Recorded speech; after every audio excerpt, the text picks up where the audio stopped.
Hello, my name is Bintang, and I'm here. I'm gonna talk about Quentin Tarantino, a movie director. Quentin Tarantino, a maverick of modern cinema. Quentin Tarantino is the one of the most distinctive and influential filmmakers of the late 20th and the early 21st centuries, known for his sharp dialogue, non-linear storytelling, and unapologetic embrace of violence. Tarantino has carved out a unique place in film history. He's not just a director, he's a cinematic brand, a cultural force, and a lightning rod for both praise and criticism. Born in Knoxville, Tennessee in 1993, Tarantino was raised primarily in Los Angeles by his mother. He showed little interest in traditional schooling and dropped out of high school at 15. His real education came through movies, working at video archives, a now legendary video rental store in Manhattan Beach. He watched hundreds, maybe thousands of films across every genre and language. This exposure became the foundation of his encyclopedic knowledge of cinema. Tarantino didn't attend film school, as he once famously said, "I didn't go to film school, I went to films." His deep familiarity with film history, from obscure exploitation flicks to the works of Kurosawa, Leone, and Godard, gave him an arsenal of reference and techniques that he would later repackage and remix into his own original work. Tarantino's breakthrough came with Reservoir Dogs in 1992, a lean, brutal, dialogue-heavy crime drama about a jewelry heist gone wrong. This film was made on a modest budget but generated huge buzz at Sundance and gained him immediate attention in the indie film world. Its non-linear structure, sharp script, and bold use of violence signal the arrival of a major new voice. 2 years later, he released Pulp Fiction, which catapulted him into superstardom. Told in a fragmented, non-linear fashion, the film followed a series of interlocking stories involving hitmen, gangsters, boxers, and petty criminals. It won the Palme d'Or at Cannes and the Oscar for the Best Original Screenplay. More importantly, it helped define 1990s cinema. Its impact was so great that it launched a wave of imitators that revived interest in independent film as a whole. Tarantino's films are unmistakably his. They often combine extreme violence with witty dialogue, stylized visual, and deep love for genre cinema. He doesn't shy away from controversy, whether it's a gory shootout or a tense racial conversation, but his work is never thoughtless. He uses violence and language as tools to provoke, shock, or force the audience to think differently about cinematic convention. He also has a genius for pastiche rather than copying styles. He curates them. In Kill Bill, for example, he blends kung fu films, samurai epics, spaghetti western, anime, and revenge thrillers into a single two-part saga. In Inglourious Bastard, he reimagines World War II with a twist of Jewish vengeance fantasy.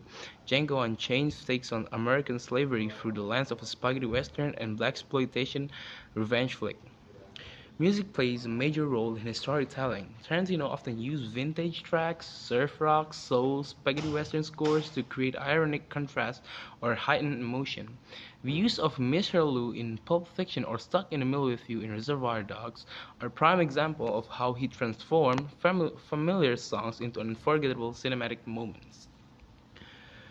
Throughout his career, Tarantino has formed close partnership with key collaborator editor Sally Mink, who worked with him until her death in 2010, was a crucial part of shaping the rhythm and pacing of his film. Cinematographer Robert Richardson, with his lush and vibrant visual, has been his go-to since Kill Bill. Tarantino is also known for his loyalty to actors. Samuel L. Jackson has appeared in multiple films and is often considered the closest thing Tarantino has to Muse. Uma Thurman starred memorably in Pulp Fiction and Kill Bill.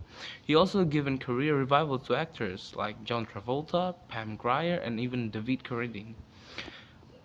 His attention to casting allows familiar actors to show a new range, often in completely unexpected roles. Tarantino's career hasn't been without a backlash. He's often criticized for his frequent use of racial slurs, particularly the N-word, which appears in nearly all of his films. Some argue that he used the word to reflect reality or confront uncomfortable truth.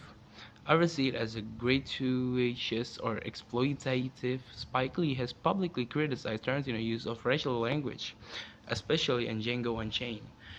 There is also debate around his depiction of violence, especially toward women.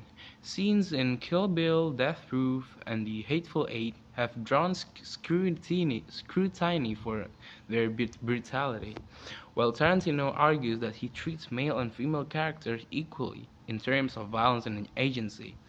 Some critics believe his film blurred the line between empowerment and exploitation. In 2018, Uma Thurman revealed that she had been injured in a stunt during Kill Bill filming and initially felt pressure to perform it. Despite safety concerns, this revelation led to broader discussion about safety and power dynamics on his sets. Though Tarantino has publicly expressed regret and taken responsibility for the incident. Despite the controversies, Tarantino's influence is undeniable. He helped usher in a new era of independent filmmaking and proved the audience would embrace unconventional stories told in an unconventional way. He also helped break down the barriers between high and low cinema, showing that film could be both pulpy and profound. Tarantino has said many times that he plans to retire after his 10th film. As of now, he's made 9, counting Kill Bill as one film, and his final project remains a hot topic in the film world. He also written novels, including a novelization of Once Upon in Hollywood and a non-fiction book on cinema speculation, in which he explored his favorites, movies, and directors. Whether he makes one more or films or 10, Quentin Tarantino's place in cinematic history is secure.